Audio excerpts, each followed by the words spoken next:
Une belle histoire sur le grand de la génération il y a 2 siècles et demi. Le Rabbi Yonatan Agshitz, il a écrit Yarod Vash, aussi Kretu Pleti, des grands livres de psycha.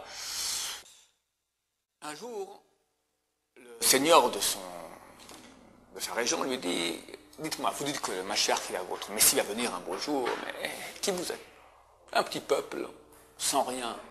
Même aujourd'hui, on est une armée, Tzahal, mais on est un petit peuple, on est combien? 6 millions par rapport à 1 milliard, 300 millions d'ennemis qui nous entourent, le monde entier, ça, faut pas rêver, d'accord? Avec même l'armée du monde, on n'est rien, le Rav Shark disait sans cesse, faut pas croire qu'on est ce qu'on n'est pas.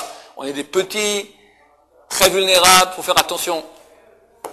Alors comment, lui dit, plus forte raison à l'époque, on n'avait rien du tout, on était un peuple en exil. Votre Messie viendra, il y a des armées, l'armée prusse, l'armée russe, l'armée française, l'armée britannique, des immenses grandes armées. Comment votre Messie viendra, comment il va faire la guerre, comment il va montrer qu'il sera un grand? Du coup, je te montre, dis à tous tes seigneurs, dans 3 jours, on va faire un concours de combat de coq.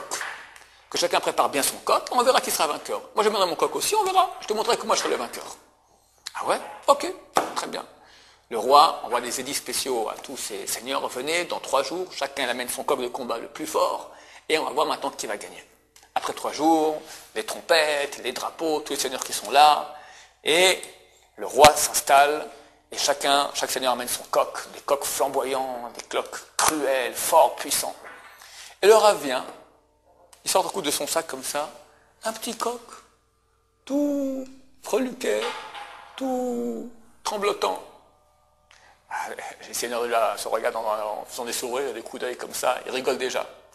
Bon, les trompettes sonnent, le roi ordonne que le combat commence. On jette les coqs dans l'arène. Et le combat commence. Les coqs l'un sur l'autre, ils se griffent, ils se mordent, ils se griffent. Le petit coq du rab, il va se cocher dans un petit coin comme ça, il fait rien du tout.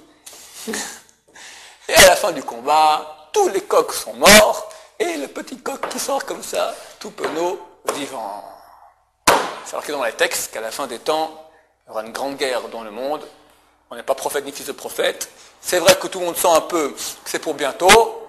On ne sait pas quand ça se passera. C'est marqué très clairement qu'il y aura une grande guerre entre l'Occident et l'Orient. Alors je rajouterai même un petit truc que j'ai pas... C'est marqué dans les écrits de Rabbi Yoshua Eshel Meapta qu'à la fin des temps, les peuples voudront faire la guerre entre eux. Mais ils verront que s'ils font la guerre entre eux, le seul qui va en profiter en fait, c'est le peuple d'Israël.